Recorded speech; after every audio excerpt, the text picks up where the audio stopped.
Hi friends, Sarika recipe मराठीमध्ये तुमचं खूप खूप स्वागत आहे। आज आपण मस्त अशा खमंग खुसखुशीत तिखट मिठाच्या पुऱ्या कशा करायचं ते पाहणार आहे। मस्त अशा टम्म फुगलेल्या आहेत आणि छान आपल्या अशा आषाढ स्पेशल अशा तिखट मिठाच्या पुऱ्या आपण बनवलेल्या आहेत आणि साध्या सोप्या पद्धतीने झटपट बनणाऱ्या तेवढ्याच चविष्ट होणाऱ्या तिखट मिठाच्या पुऱ्या कशा करायचं ते पाहणार आहे। तुम्हाला बघून कळत असतील आपण छान अशा खमंग खुसखुशीत आणि मस्त चविष्ट अशा पुऱ्या बनवलेल्या आहेत। एकदम छान झालेल्या आहेत। या पद्धतीने करून बघा, परफेक्ट प्रमाण आपण इथे सांगितलेलं आहे आणि मस्त अशा आपण ह्या ज्वारीच्या पिठाच्या तिखट मिठाच्या पुऱ्या आपण बनवलेल्या आहेत। याआधी आपण गव्हाच्या पिठाच्या बनवलेल्या मस्त झालेल्या आहेत। नक्की तुम्ही या आषाढमध्ये या पद्धतीच्या तिखट मिठाच्या पुऱ्या बनवून बघा, तुमच्या पण छान होतील। तर बनवून बघा। इथे बघू शकता, मी तुम्हाला एक तोडून दाखवते। छान होतात, खुसखुशीत एकदम मस्त साध्या सोप्या पद्धतीने आपण बनवलेले आहेत, तेवढ्याच चविष्ट छान झालेल्या आहेत। तुम्हाला बघून कळत असेल मस्त अशा आपल्या ह्या पुऱ्या तयार झालेल्या आहेत। नक्की करून बघा, एकदम मस्त होतात। तर चला वेळ न घालवता व्हिडिओला सुरुवात करूया। इथे बघू शकताय, सर्वप्रथम मी इथे साहित्य बघा काय काय घेतलेलं आहे। इथे 2 कप मी ज्वारीचं पीठ घेतलेलं आहे आणि 1 कप मी गव्हाचं पीठ घेतलेलं आहे आणि अर्धा कप मी बेसन घेतलेलं आहे। त्याचबरोबर वाटण बनवणार आहे, त्यासाठी इथे 5 ते 7 इथे हिरवी मिरची घेतलेली आहे, अर्धा चमचा ओवा घेतलेला आहे, 1 चमचा मी जिरे आणि 10 ते 15 लसणाच्या पाकळ्या हे वाटण्यासाठी घेतलेलं आहे। त्याचबरोबर 2 ते 3 चमचे पांढरे तीळ, अर्धा चमचा हळद, 1 चमचा धनेपूड, भरपूर अशी कोथिंबीर आता वाटण बनवून घेणार आहे। त्यासाठी मिक्सरच्या भांड्यामध्ये सुरुवातीला हिरवी मिरची, ओवा, लसूण पाकळ्या, जिरे घालायचे आणि बिना पाणी घालता हे वाटण करून घ्यायचं। वाटण बनवून झालेलं आहे। आता आपण पीठ मळून घेणार आहे। त्यासाठी परातीमध्ये इथे मी पीठ घालून घेते। सुरुवातीला आपण ज्वारीचं पीठ घालायचं, 2 कप मी इथे ज्वारीचं पीठ घातलेलं आहे। आता त्यानंतर गव्हाचं पीठ घालायचं, इथे बघू शकताय गव्हाचं पीठ घातलेलं आहे। त्यानंतर बेसन घालायचं, सर्व पीठ मी चाळून घेतलेले आहेत। बघू शकताय इथे परफेक्ट प्रमाण आपण सांगितलेलं आहे। पांढरे तीळ घालूया, त्यानंतर इथे धनेपूड घालून घ्यायची आहे आणि त्यानंतर हळद पण घालून घ्यायची आहे आणि इथे बघा चवीनुसार मीठ घालून घ्यायचं आणि कसुरी मेथी घालून घेते। इथे मी कसुरी मेथी घालून घेते, छान चव लागते कसुरी मेथीमुळे। आणि इथे मी बारीक चिरलेली कोथिंबीर पण घातलेली आहे, बघू शकताय। आता हे सगळं व्यवस्थित असं आपण मिक्स करून छान मळून घ्यायचं।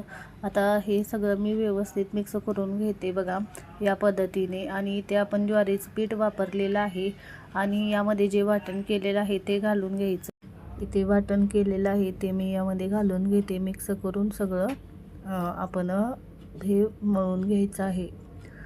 इथे बघू शकताय सगळं वाटण घातलेलं आहे आणि मळण्यासाठी आपण इथे ज्वारीचं पीठ वापरलेलं आहे, त्यामुळे कोमट पाणी वापरायचं। म्हणजे ज्वारीचं पीठ आहे त्यामुळे कोमट पाणी वापरल्यामुळे छान असं हे मिळून येतं आणि मिक्सरच्या भांड्यामध्येच मी कोमट पाणी घालून हे मळून घेते। इथे या पद्धतीने जास्त पातळ नाही करायचं, तर हलकंसं आपल्याला घट्टच पीठ मळायचं आहे। ज्वारीचं पीठ घातलेलं आहे ते पातळ होऊ शकतं आणि आपल्याला व्यवस्थित पुऱ्या लाटता येणार नाही, त्यामुळे या पद्धतीने मळून घ्यायचं, म्हणजे ते छान असं मिळून एकजीव होतं पीठ आणि छान अशा पुऱ्या तयार होतात। इथे बघू शकताय मी छान असं हे मळून घेते बघा या पद्धतीने, थोडं थोडं घेऊन असं मळून घ्यायचं आणि एकजीव करून छान मळून घेते बघा। असं हलकंसं घट्टसरच हे पीठ मळून घेतलेलं आहे। आता हे भिजत वगैरे ठेवायची गरज पडत नाही, कारण ज्वारीचं पीठ आहे, लवकर पातळ होऊ शकतं, त्यामुळे झटपट अशा आपण याच्या पुऱ्या लाटून घेणार आहे। छोटे छोटे मी या पद्धतीचे गोळे बनवून घेते, किंवा तुम्ही एक मोठा गोळा घेऊन पुरी मोठी लाटून तुम्ही छान त्याला आकार देऊन घेऊ शकता। मी थोडेसे 5 ते 7 इथे गोळे करून घेतलेले आहेत आणि ओलसर कापड यावर ठेवायचं, पाणी ओलं करून पूर्ण नितळून घ्यायचं आणि यावर ठेवून घ्यायचं, म्हणजे हे सुकणार नाही। त्यातला थोडा एक गोळा घ्यायचा आणि मी इथे लाटण्यासाठी मी गव्हाचं पीठ घेतलेलं आहे इथे लाटण्यासाठी आणि हे छान असं मी लाटून घेते आणि बघा साईडच्या आपल्या कडा थोड्या लाटताना चिरतात, त्यामुळे याला आकार देऊन घेणार आहे. तुम्ही वाटीने, ग्लासने किंवा झाकणाने कशाने हे आकार देऊन घेऊ शकता किंवा असं सुद्धा तळू शकता. छान अशी दिसते बघा आकार दिल्यामुळे. या पद्धतीने 4 पुरी बनवून घेतली. याच पद्धतीने मी सगळ्या पुऱ्या बनवून घेते. थोड्याशा बनवून घेतलेल्या आहेत, बघू शकता. या पद्धतीने छान पुरी तयार होते मीडियम साईजची एकदम. इथे 10 ते 15 मी इथे पुऱ्या बनवून घेतलेल्या आहेत. आता मी लाटून घेते. तेल आपलं छान असं मीडियम गरम झालेलं आहे, त्यामध्ये मी पुरी घालून छान तळून घेणार आहे. इथे तेल गरम झालेलं आहे आणि त्यामध्ये पुरी घालायची आणि वरून तेल सोडायचं, म्हणजे पुरी छान फुलली जाते. आणि ज्यावेळेस पुरी सोडतो त्यावेळेस गॅस आपला मोठा ठेवायचा, म्हणजे पुरी छान फुलते. इथे बघू शकताय मी वरून तेल सोडते, त्यामुळे पुरी छान फुलली जाते, बघू शकता. या पद्धतीने याच पद्धतीने आपल्याला पुऱ्या तळून घ्यायच्या आहेत. आणि दुसऱ्या साईडने पलटी करून मी छान अशी तळून घेते बघा. मस्त अशा पुरी तळलेली आहे. दोन्ही साईडनी छान अशी पुरी आपली भाजलेली आहे बघा, छान तळलेली आहे. दुसरी पण त्याच पद्धतीने मी यामध्ये घालून छान तळून घेते बघा. छान फुललेली आहे पुरी, बघू शकताय दुसरी पण. आणि दोन्ही साईडने मी इथे छान अशी तळून घेतलेली आहे. याच पद्धतीने सगळ्या पुऱ्या मी तळून घेते. मस्त फुलत आहेत बघा सगळ्या पुऱ्या आणि छान अशा झालेल्या आहेत. सगळ्या पुऱ्या मी इथे बनवून तळून घेतलेल्या आहेत, बघू शकताय. सगळ्या पुऱ्या आपल्या टम्म फुललेल्या आहेत, छान तयार झालेल्या आहेत आणि चवीला एक नंबर लागतात. तुम्ही केव्हाही तुम्हाला मनात येईल तेव्हा तुम्ही बनवू शकता. या पद्धतीने तुम्ही या आषाढमध्ये खमंग, खुसखुशीत आणि छान अशा होणाऱ्या, झटपट बनणाऱ्या ज्वारीच्या तुम्ही तिखट मिठाच्या पुऱ्या नक्की बनवून बघा. तुमच्या पण छान होतील, एकदम मस्त झालेल्या आहेत. आणि साध्या सोप्या पद्धतीने तेवढ्याच चविष्ट आपण या बनवलेल्या आहेत.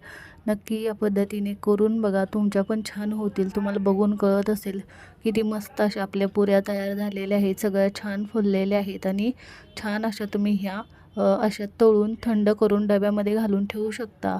ह्या 15 दिवस छान टिकतात.